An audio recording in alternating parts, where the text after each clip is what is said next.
Is it time for another demoralizing and heartbreaking season for the Red Wings? The short answer is yes, but hey, we can be optimistic to start things off. Now, comment section of the last episode was quite clear. We are very much on the precipice, if not already there, to the point where we need to add more options to our player pool, essentially.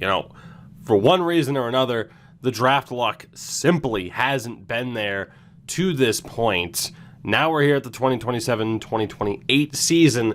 This is the team, and really, it's a one-line team. Cashman, Carlton, Othman is a decent top line, if we're being honest, but the rest of the team just isn't there. You have Fowler, Merritt, and Neal, who I'd say could be legitimate third-liners.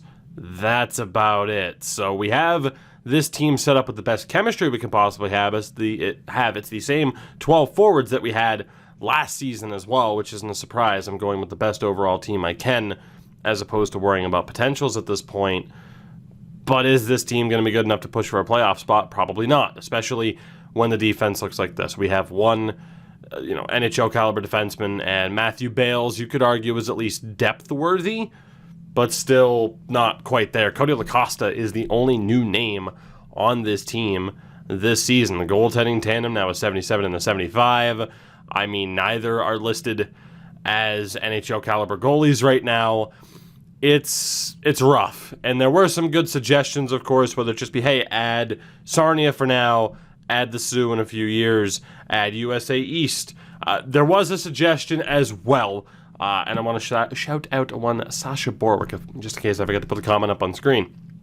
But it was, spin the wheel to see if you can add a different team or the region for that season. The only reason I don't want to do that is I don't want it to get confusing. There might be some people who are like, you drafted from Sarnia last year, why aren't you doing it this year? Some people, having Sarnia available one year and then not the next, and then available the next year, so on and so forth, might get a little bit confusing to some. But at this point, I haven't looked at the draft class yet. You're going to find out right here as I do whether or not there's half-decent options. And if there isn't for our four teams, but there is for Sarnia or the Sioux, then yeah, we're probably pulling the trigger and extending the player pool that's available, because at the end of the day, the series has reached the point where it's make or break, all right? We need to start getting some better players or we're not going to make it. The question is, when do you pull the trigger on adding those players? I don't know when the perfect timing is for that. Top player in this draft is projected to be Adam Platt. He's from the U.S. Central, which we've debated adding. I'm not going to do that. It is an OHL-only challenge for a reason. But let's see the top OHL player out there. Finally! Hallelujah! Right when we needed it, we finally get somebody in the top 5. I will not give up on the opinion that they know this is scripted. This is scripted. It has to be. They have access to this microphone while I'm recording before you guys get to see this. They have something. Because right as we're talking about adding more players, we finally get a top 5 option in this draft for the first time since Jamie Drysdale was added. It's center Justin Madsen from the Erie Otters. So thank God for that. We actually have someone available in the top 5. Now, unfortunately, the next option in the top 10, Dawson Rodney, hell of a name, would not be available to us regardless. Then you get Tate Peckham from the Barrie Colts, also not available. But there are quite a few players from the OHL available here in the first round. But obviously, our pick's going to be Madsen. It kind of sucks that if there is anybody else, we need them to fall in the draft, and that's unlikely to happen. Jude Maloney, hell of a name, not available. Doug Sim. Brad Kunitz from the Flint Firebirds. Now, people are going to be like, hey, just trade up. I don't think I'm going to do that. That's not the point of this type of series. But case in point now, if we miss out on Madsen, because finally we get this moment of, holy shit, we need the draft lottery to go our way, and we really do. If we don't get the number 1 pick, we're at least going to get a half-decent defenseman in Brad Kunitz from the Flint Firebirds. So we at least have options. We know we're getting somebody decent, and good chance we get, and this is a hell of a name, Gustavo Finnerty from the Saginaw Spirit is just outside the first round. So, as is Timothy Garnett. This is perfect. So finally, we're getting some decent options. Riley Ladd also available in the second round. man, Saginaw and Flint on the come up this year. Jesus, they got some good young talent. We're going to be okay. We're going to be okay. I don't think we need to add any other teams yet. And the fact of the matter is, like Sarnia, their first player is down here at 93. So the OHL kind of moves in cycles, and that appears to be the case right now, where finally the 4 teams that we were looking at to be half decent are finally going to be decent. Calvin Pusher and Isaiah Terrell in the 3rd round could work out very, very well for us indeed. Stan Green, also from the Erie Otters, another player from Flint, Eddie Marcoux. This could be, and I don't want to jinx it, we finally get our first player from Windsor. I don't want to jinx it, but this could be the best draft of the series so far. It's shaping up to have that potential with the amount of players that we have, particularly higher up in the draft. But you see how many players we've pinned already to the watch list. So the voice nearly gave out there. That we pinned already to the watch list that are at least 200s, if not still above 300s on the Central Scouting rankings. That's going to help us out significantly. Jamal Dirksen is there as well. We had a very successful Dirksen. I think that was in the Sea Cattle series. When did we have Dirksen? That was the Hartford series. Jesus, that Whalers series was forever ago. So I don't feel the need to pin anybody below the 400 ranking. We have a good amount of players here.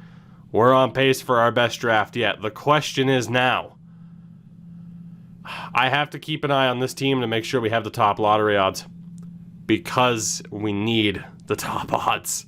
We need to get Justin Madsen. So I will be back likely at the end of the season. Although if I rejoin you before then, it could just mean that we're on pace to make the playoffs and I need to set up this team to tank just a little bit further. Honestly, it might not be a bad idea to set this team up to tank right now. I'll let you know what happens. All right, we've come to the end of this season, and I think as you can tell by our record, I elected to tank. Now, oh my God, and it's a good thing I did. I was going to say I hadn't checked the standings. We finished 1 point below Nashville to secure the top lottery odds. Had I not tanked, we wouldn't have had the top odds. So you see the differences in the lineup here. We called up Recchi, Maldine, and Cavallo simply due to their potential and to try to get them some better development. That top line is still going to be nasty next year. I can't wait. And then defensively, only changes, we called up Jesse Anderson, a low elite player. And of course, for the goaltenders, we made a change as well. Howard Lowe was the starter this year. Gene Torres, 19-year-old goaltender, got the opportunity this season. Now, I'll take a quick look at the stats. I'm not going to fully talk everything out and recap it because, let's be honest, this episode wasn't about this season. The second we found out that there was actually a player available, this very, very quickly became about, can we secure the top lottery odds? And now for the first time, we have to hope and pray that, yeah, we need to win the lottery. I mean, we talked about it. It's like, oh, it's disappointing this moment hasn't happened. Not really, because now that we're here, it absolutely sucks because we don't know where that one player is going to be in the rankings. I don't, expect him to have moved up to number 1, but regardless, it could still be that we're going to miss out on a great player, and then we have to rely on that defenseman from Flint. As again, so you would have seen here, like the goaltending, the plus minus, everything was way, way down. But that, of course, was very much by design. Nashville nearly out-tanking us. Rupe Hintz for Washington. Jesus Christ. Wouldn't have expected that. As you get a look, of course, at the top point producers, the top goal scorers as well. Kirill Marchenko leading the way. A couple of 50 goal scorers. Quite a few, actually, this season. Defensively, Ian Mitchell getting the job done. Poor Jamie Drysdale. If he was just on a good team with a good plus-minus, of course, he would have had at least 1 or 2 Norris trophies already. 26 goals for Mitchell. And then for the goaltenders, the winningest was Ilya Samsonov, the shutout leader, Franklin Nichols, and Sergei Arkhipov. So computer-generated goalies starting to take over. It was a bad year for defense and goaltending. And the Calder is going to go to a guy named Mikhail Modine for the Bruins, number 1 overall pick 2 years ago. So not all that surprising. Let's sit to the end of the playoffs. and we'll find out what happens. I will deal with menu lag before that, though, as I always do. We'll see what happens here, and whether or not, our target player has moved up at all. There's a lot of unanswered questions. Like I said, though, I'm at least optimistic because it looks like it's a relatively deep draft for us. The warning about how deep the draft was that it's not going to be that good of a draft in general. But for us, different set of circumstances in terms of who we're looking at. I'm intrigued to see how this goes. So, fingers crossed that we get this to work out for us, please. I'm not looking at the draft class. I'm not doing it. We are going to find out once we know the lottery odds. The Chicago Blackhawks win the Stanley Cup. We will do what we have to do in terms of double-checking everything, correctly going back over. Chicago beats New Jersey in 6 games. And I could not care less about these stats. I don't think I've ever cared less about looking at the cup-winning team or the awards. I just need to know if we're getting this player. As you see, kind of who led the way there for Chicago offensively, defensively. Ended up with a couple of good players. And then Chandler Fitzgerald, 4th-round pick in 2021. Leading the way for the Hawks with a 9-17 in the playoffs. The awards... Again, Chicago winning it. Hintz won the Art Ross and the Hart. Brandstrom the Norris. Calder did go to Modine. Conn Smythe to Evan Barrett. Arkhipov won the Vezina. Let's see what else happened here. Selke to Morgan Geekie. Not too bad. And of course, Marchenko won the Rocket Richard. Down in the AHL, Crombie scored the most goals, so that's promising at least. John Carlson was Defenseman of the Year. Tristan Lennox was the top goaltender. Of course, he's normally our NHL starter. So it seems to have been a decent year for the Grand Rapids Griffins, which isn't surprising given the insurance policies that we sent down to the AHL. With that, let's take a look at the draft class. Are we good to go? Madsen is projected 2nd on Central Scouting, 4th by our scouts. We cannot fall out of the top 2, or I am going to cry. We've won the number 1 pick before. We really need it now. Please, God. Please. Please. Yes! Thank you, Jesus. Oh, thank God. It's nice that sitting here, it's 1,000 degrees outside. Sacrifice sitting through this with an air conditioner off. I'm sweating bullets, but damn it, it was worth it. Hopefully. We get the number 1 overall pick. We finally get a top player in the draft for the first time in 8 or 9 years. It's been far too long, but we make it work. Thank God the lottery results went our way. That's how you know it's a video game, Detroit fans. The lottery results actually went your way. Let's get to it. Oh, thank God. That could have been brutal. The decision to out-tank Nashville paid off. The number 1 overall pick is ours. Nashville got fucked. They're back to number 4. We almost lost the lottery, too. A 3rd team almost moved up, but they didn't. And for the first time in this series, although Madsen has dropped a spot, we still get to select a top 5 caliber player with a top 5 pick. He had over 100 points for the Erie Otters. No weaknesses, straight A's. NHL ready with a Couturier comparison. Justin Madsen, welcome aboard. 78 overall out of the gates. And what that does for this team to now give us another solid forward option. You've seen the top line.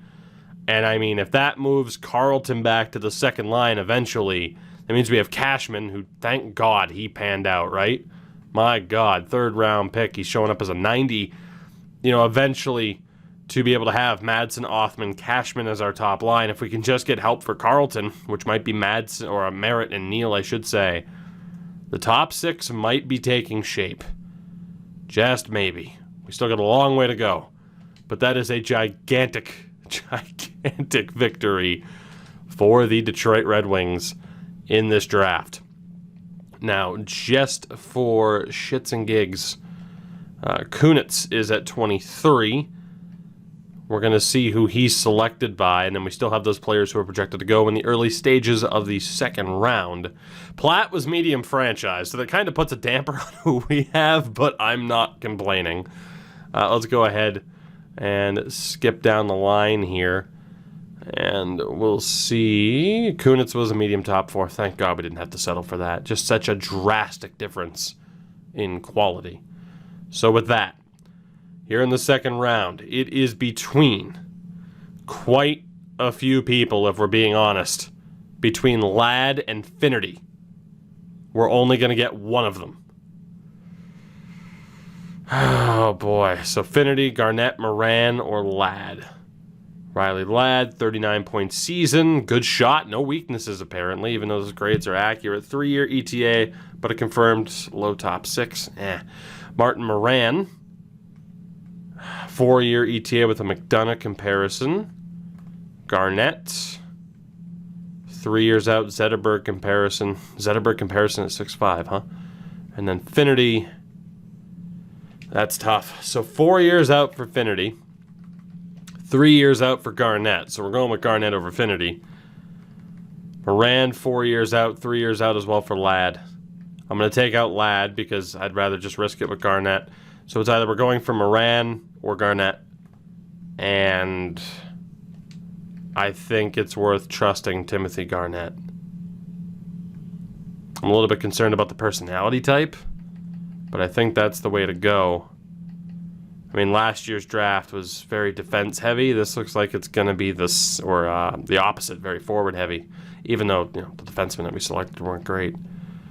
I mean, I have to go with who I think is the best available. We're going to take Timothy Garnett from the Flint Firebirds, medium top 9 at least.